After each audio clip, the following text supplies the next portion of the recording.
I don't know if the answer today gives us any indication whatsoever that Carlos Queiroz wants to stay. But my own sources tell me that if the FA and the ministry, if they had it their way, Carlos Queiroz would continue as the Black Stars head coach. Okay, so Carlos Queiroz says he has not officially stepped down as Ghana coach. I don't know if you guys have seen, but there's this video of a blogger confronting him I think in the streets of New York. I'm not sure exactly where he asked him about it, and he said that he has not officially stepped down as Ghana coach, that he's still the head coach. So, is Carlos right or wrong? Well, we heard it from the horse's own mouth, and the reason everyone reported that Carlos Queiroz had left is because of a very ambiguous social media message, specifically posted to his Instagram and Facebook, where he said that he leaves this journey, and everybody is interpreting this journey to be his journey as Black Stars coach, while the other staff interpreted it to mean the journey at the World Cup. And I'm guessing by his reaction, he himself meant he leaves his journey at the World Cup. And this is why clarity is important. You can't do phrases where and leave people out for misinterpretation and what have you. So I don't necessarily blame a lot of the media for going with the angle that he had left. Also, specifically because he was hired only for the World Cup. And we were made aware that Carlos Queiroz was being hired to take over for just the World Cup. And once the World Cup was over, if he sent any message about leaving this journey, in any interpretation that it was the journey of his coaching of the Black Stars would be legitimate. However, technically, Carlos Queiroz is right to say that he hasn't left the job, that he's still the head coach, because remember, he signed a 4-man contract. 4-man contract. Even though it was to take over for the team for the World Cup, his contract was valid for 4 months. And it was signed 2 months before the start of the World Cup. The World Cup also lasted 1 month, so he has 1 more month remaining in his contract. Even if it was to take over for just the period of the World Cup, because he signed a 4-man contract, technically, Carlos Queiroz is still the head coach of the Black Stars. Now, even if he were to leave after the World Cup, he technically will not have left because his contract is still valid. But that valid contract ends at the end of July. Ghana will play next in AFCON qualifiers in September. So by all means, Carlos Queiroz was always going to leave the job at the end of July anyway. So when he says that he's technically in charge of the Black Stars, or he's still the head coach of the Black Stars, you also have to remember that he only has a few more days to run in his contract. At the end of July, his contract is done. He's no longer the head coach of the Black Stars. You must know this. Because his contract was from April, May, June, July. 4-man contract was what he signed. Which makes sense because when he took over, it was around 59 days to the start of the World Cup. The World Cup itself was going to last a month. And then it was going to last till the end of July.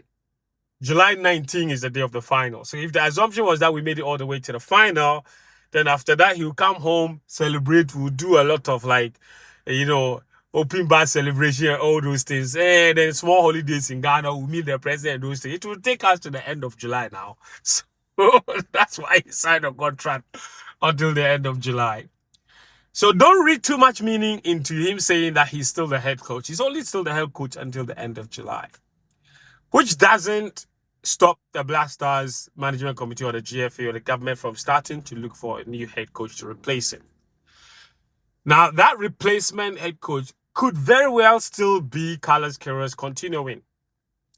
And I don't know if the answer today gives us any indication whatsoever that Carlos Queiroz wants to stay. But my own sources tell me that if the FA and the ministry, if they had it their way, Carlos Queiroz would continue as the Black Stars head coach. The main issue would be Carlos Queiroz's contract and the amount that he's taking. The reports are that Carlos Queiroz is on a $100,000 a month contract. Now, that is affordable if it's only going to last for 4 months.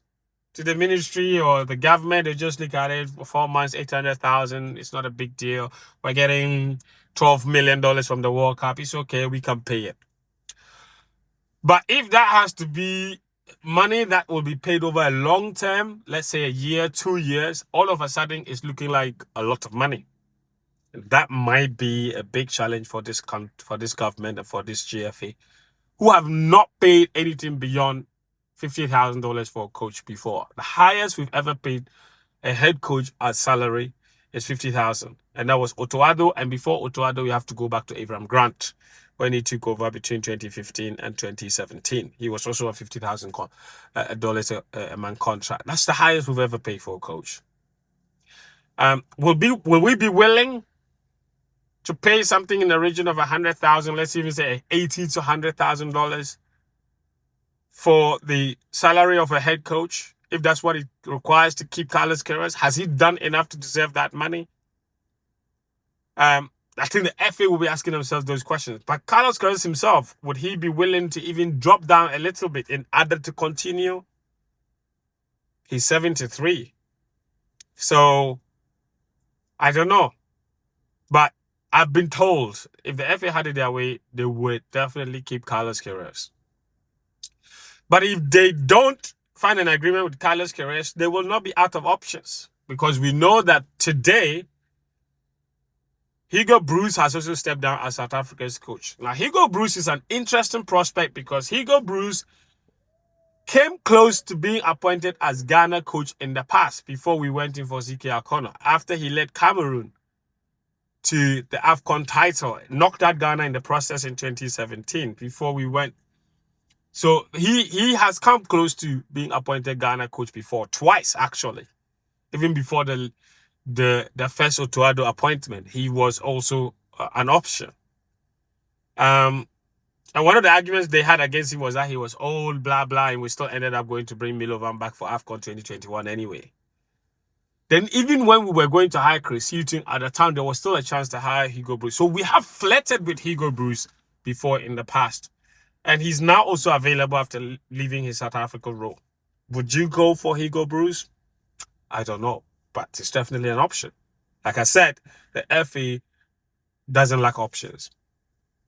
Then there's Tom Saintfiet, who just left his role as Mali coach. He has not hidden his intentions whatsoever about wanting to coach the Black Stars of Ghana. He did a really good job with the Gambia national team. His time in Mali was wasn't exactly deemed to be very, very successful, but he still did a really good job with Mali at the last AFCON. Getting them past the group stages, and you know, I think since it's their best AFCON performance, Mali, it's since like 2017 or so, and it came under Tom Saintfiet. Very good with African football, very experienced, has coached all kinds of teams. So that's also an option there. Will the GFA find a prospect of having him? I'm doing a video. Vamos, get lost. No. Relax, calm down. Guys, alone. Leadership is hard. Somebody else, one of his colleagues is asking him to do a job. He says he's shouting that he won't do it. I'll get him to do it. Don't worry. Anyway, so Tom Saintfiet, yeah. Will the FA want him? I don't know. I'm not sure. Would you guys want him? I don't think he'll be bad at all. He's got great experience, and at the moment, we need to play AFCON qualifiers. We play 2 AFCONs in the next 2 years. He's a coach that's ready made for that competition. We know Hugo Broos as well. He's won it before, so there's that. And then there's Heavy Renard, who the idea of which we've romanticized for a long time. He's available. He's left the Tunisia job. I mean, I wasn't expecting that he would work magic, taking over Tunisia for that last game at the World Cup. But again, I always feel like we've romanticized the idea for far too long. It might just seem a bit too good to be true. I mean, the idea of Javier Renard is nice, but I don't know, man. I'm not. I mean, I would love to see what he does, but I'm not one of those people that is head over heels about getting getting Javier Renard. What I know for sure is that whoever we bring in as the new head coach, we must avoid the mistake of appointing another inexperienced manager, someone who's not done it at the highest level to take over this Black Stars team. I think we saw the difference that an experienced manager like Carlos Queiroz brought to the national team camp, especially in the area of discipline and cohesion and enforcing camp rules and all these things that we didn't have in the past, that new, not too experienced managers often struggle with. We need that culture, that environment of trust and respect in the national team before we can start to get decent results. So whoever we bring in must be an experienced manager that commands respect among the players. And I think I really don't mind who that person is, so long as it's a manager that can build on some of the successes that we've had from this World Cup. And I'm saying successes because we've had some really decent solutions emerge from this World Cup to a lot of questions that we had before the World Cup. I've said that in previous videos. We now have a very reliable right back. We now have a great new centre-back pairing to compete with the first-choice centre-back pairing that missed the World Cup because of injury. We know that Gideon Mensah can do it at the highest level. We have two really good goalkeepers as well. And we also got some questions that we will try to answer more. We know that the midfield, we need a bit more solutions. We need to try new players, maybe get Ashmiri back in, maybe give Augustin Boche some more playing time, because the players that we have in midfield didn't exactly over-impress at the World Cup. So we know exactly areas where we need to improve. We know in attack, we need to find solutions to the Jordan problem. And, you know, we need to find ways of getting Semenyo to perform a bit more and to thrive.